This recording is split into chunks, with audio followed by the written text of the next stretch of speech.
எல்லாருக்கும் வணக்கம் ஃப்ரெண்ட்ஸ். நம்ம அன்றாட வாழ்க்கையில் எத்தனை பேரை பார்க்குறோம். அத்தனை பேரும் ஒவ்வொரு தொழிலை செஞ்சுக்கிட்டு தான் இருக்காங்க. அந்த தொழிலில் ஒன்று எலக்ட்ரிஷியன் ஒர்க்கு. அந்த எலக்ட்ரிஷியன் ஒர்க்கை பற்றி தான் நம்ம இந்த வீடியோவில் பார்க்க போகிறோம். அந்த எலக்ட்ரிஷியன் ஒர்க்கை பற்றி இந்த வீடியோவில் விரிவாக பார்க்கலாம். வாங்க வீடியோக்குள்ளே போகலாம். இந்த உலகத்தில் நமக்கு எத்தனையோ தொழில் இருக்குது. ஆனால் அதெல்லாம் விட்டுட்டு எனக்கு கவர்மெண்ட் வேலை தான் வேணும் அப்படின்னு சொல்லிட்டு அந்த வேலைக்கு பின்னாடி சுற்றி நேரத்தையும் அதிகமான காலத்தையும் வீணடிக்கிறோம். நம்ம கவர்மெண்ட் வேலை எல்லாருக்கும் கிடைச்சிருமா? கிடைக்காது இல்லையா? அதனால தான் நான் இந்த வீடியோவில் சில விஷயத்தை சொல்ல போகிறேன். அதே போல் ஒரு நல்ல தொழிலை பற்றி சொல்ல போகிறேன். அந்த தொழில் என்னென்னா எலக்ட்ரிஷியன் தொழில். அந்த எலக்ட்ரிஷியன் தொழில் கற்றுக்கிட்டால் எப்படியெல்லாம் சம்பாதிக்கலான்றது தான் இந்த வீடியோவில் நான் சொல்ல போகிறேன். கைத்தொழில் ஒன்றை கற்றுக்கொள், கவலை உனக்கில்லை ஒத்துக்கொள் என்ற வாக்கியத்திற்கு ஏற்ற மாதிரி ஒரு கைத்தொழில் கற்றுக்கிறது இன்றியமையாதது. நாம் இந்த வீடியோவில் எலக்ட்ரிஷியன் தொழிலை பற்றி பார்க்கலாம். நாம் எல்லோரும் பெரும்பாலும் படித்தது ஒரு துறையாக இருக்கும், வேலை செய்கிறது ஒரு துறையாக இருக்கும். ஆனாலும் வேலை கிடைக்கலன்னா என்ன பண்ணுறது? ஏதாவது ஒரு வேலையை செஞ்சாகணுமே. அதனால் எந்த தொழில் செய்ய போகிறோன்னு உறுதிப்படுத்திக்கிட்டு அந்த தொழிலில் இறங்கணும். எந்த வேலை செஞ்சாலும் அந்த வேலையோட அடிப்படை அறிவு இருந்தால் போதும். எலக்ட்ரிஷியன் வேலை செய்ய போகிறோம்னு முடிவு எடுத்துட்டா எலக்ட்ரிஷியன் வேலையை பற்றின பேசிக் டீட்டெயில்ஸ் உங்களுக்கு கண்டிப்பாக தெரிஞ்சாகணும். இதற்கு வந்துட்டு பட்டப்படிப்பு படிச்சுட்டு வரணும், இல்லைனா எலக்ட்ரிக்கல் இன்ஜினியரிங் படிச்சுட்டு வரணும் அப்படிலாம் ஒன்றும் கிடையாது. 10வது 12வது படிச்சிருந்தால் போதும், எழுத படிக்க தெரிஞ்சாவே போதும். எலக்ட்ரிஷியன் ஒர்க் பற்றி பேசிக் டீட்டெயில்ஸ் தெரிஞ்சால் போதும். மற்ற திறமையெல்லாம் ஃபீல்டு ஒர்க்கில் தானாகவே வந்துடும். நம்ம எலக்ட்ரிஷியன் ஒர்க்கில் இறங்கிட்டோம் அப்படின்னா முதல்ல டிரான்ஸ்ஃபார்மர்லேருந்து நம்ம பவரை எப்படி வீட்டுக்கு எடுத்துகிட்டு வரணும் அந்த மெத்தடை நம்ம கற்றுக்கணும். எப்படி ஒரு டிரான்ஸ்ஃபார்மரில் இருந்து வீட்டோட மீட்டர் பாக்ஸுக்கு லைனை கொண்டு வரணும். அப்படி வந்த பிறகு மீட்டர் பாக்ஸில் இருந்து main box double pole MCB பாக்ஸ்னு சொல்லுவாங்கள்ல, அந்த பாக்ஸுக்கு லைன் எடுத்துகிட்டு வரணும். அதுக்கப்புறம் வீட்டில் எத்தனை ரூம்ஸ் இருக்கோ அத்தனை ரூம்ஸுக்கு எத்தனை சர்க்கியூட் எம்சிபி சர்க்கியூட் எத்தனை பிரிவாக பிரித்து வைக்க போகிறோமோ அதை நம்ம பிளான் போட்டு வச்சுக்கணும். அப்படி வச்சுக்கிட்டோம்னா நம்மளுக்கு தெளிவாயிடும். அடுத்து பார்த்திங்கன்னா ஃபேஸ், நியூட்ரல், எர்த் இதை பற்றி நல்லா தெரிஞ்சுக்கணும். அப்படி நல்லா தெரிஞ்சுக்கிட்டிங்கன்னா உங்களுக்கு எப்படி லைன் கொடுத்தா எப்படிலாம் நீங்கள் கரெக்டாக பண்ணலான்றது நல்லாவே தெரியும். ஒரு வீட்டுக்கு சிங்கிள் ஃபேஸில் கனெக்ஷன் கொடுக்கலாம், 3 ஃபேஸில் கனெக்ஷன் கொடுக்கலாம். இப்போ எந்த ஃபேஸில் கனெக்ஷன் கொடுக்கணும் அந்த முறையை நம்ம நல்லா கற்றுக்கிட்டு அந்த வேலையை செஞ்சோம்னா தெளிவாக இருக்கும். அடுத்தது எர்த் ராடு செட் பண்ணுறது ரொம்பவே முக்கியம். சில பேர் எர்த் ராடு மேலே ரொம்ப அக்கறை இருக்கவே இருக்காது. ஏன்னா பிற்காலத்தில் எர்த் ப்ராப்ளம் நிறைய சேரும். ராடை ஃபிக்ஸ் பண்ணும்போது நம்ம 3 அடி 4 அடிக்கு ஆழமாக குழி தோண்டிட்டு அதில் கறி ஒரு லேயரு, உப்பு ஒரு லேயரு, அதுக்கப்புறம் மாற்றி கறி ஒரு லேயரு, அடுப்பு கறி, நான் சொல்கிறது அடுப்பு கறி, உப்பு ஒரு லேயர், அது போல் 4-5 லேயர் போட்டு நல்லா தண்ணியை விட்டு அதுக்கப்புறம் மண்ணை போட்டு மூடிட்டு செட் பண்ணி விட்டோம்னா அந்த எர்த் ராடு காலாகாலத்துக்கும் கரெக்டாக இருக்கும். அந்த எர்த் ராடு காப்பர் ராடு கரெக்டாக செட் பண்ணிட்டோம்னா காலாகாலத்துக்கு எந்த ஒரு எர்த் ப்ராப்ளமே அந்த வீட்டுக்கு வரவே வராது. ஒரு வீட்டுக்கு முதல் வேலை என்னென்னா ரூஃப் கம்பி கட்டும்போதே ரூஃபில் வயரிங் பைப்பு பிளான் பண்ணி அங்கே செட் பண்ணணும். எத்தனை ஃபேன் வருது, மேலே எத்தனை லைட் பாக்ஸ் வருது அப்படின்னு தெரிஞ்சுக்கிட்டு பிளான் பண்ணிக்கிட்டு அந்த பைப் லைனை மேலே செட் பண்ணணும். பிளான் படி ரூஃபில் நம்ம பைப்பை செட் பண்ணிட்டோம்னா அப்புறம் ஆர்சிசி அந்த ஜல்லிலாம் போட்ட பிறகு நம்மளுக்கு கரெக்டான பிளானில் நம்ம கரெக்டாக கனெக்ஷன் கொடுத்துக்கலாம். நம்ம சுவரில் வயரிங் பைப்பு செட் பண்ணணும். எப்படி செட் பண்ணோம் அப்படின்னா ரூஃபில் நம்ம எத்தனை கனெக்ஷன் கொடுத்தோமோ அந்த கனெக்ஷன், அப்புறம் சுவரில் எத்தனை கனெக்ஷன் வருதோ லைட் கனெக்ஷனு அந்த கனெக்ஷன் ஏற்ற மாதிரி வுட்டு பாக்ஸ்லேயே மெட்டல் பாக்ஸ்லேயே நம்ம எந்தெந்த இடத்துல சுவிட்ச் பாக்ஸ் அமையணுமோ அதுக்கேற்ற மாதிரி நம்ம செவத்தில் ட்ரில்லிங் போட்டு பைப் செட் பண்ணிவிட்டு அப்புறம் பூச்சி வேலை முடிஞ்ச பிறகு நம்ம வயரிங் வேலையை ஸ்டார்ட் பண்ணலாம். இப்போல்லாம் பார்த்திங்கன்னா எல்லா வீட்லேயும் யூபிஎஸ் இன்வெர்ட்டர் கனெக்ஷன் கண்டிப்பாக இன்றியமையாத ஒரு கனெக்ஷனாக இருக்குது. அதனால் யூபிஎஸ்க்கு இன்வெர்ட்டர் கனெக்ஷனை கொடுக்குறதுக்கு நம்ம நல்லா அத்துப்படியாக தெரிஞ்சு வச்சுக்கணும்.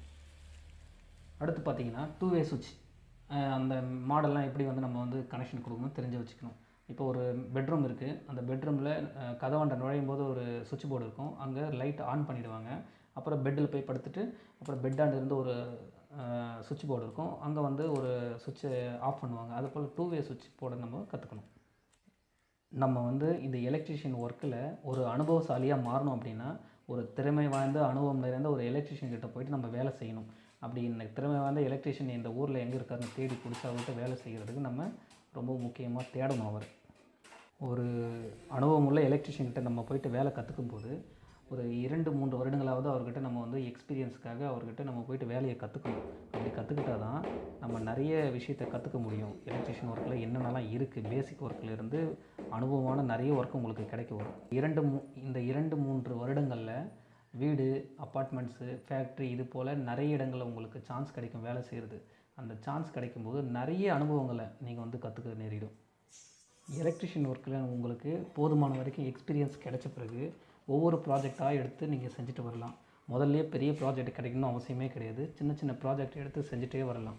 நீங்கள் அப்படி செஞ்சுட்டு வரும்போது உங்களுக்கு தானாகவே பெரிய பெரிய ப்ராஜெக்ட் கிடைக்க வசதியாக இருக்கும்.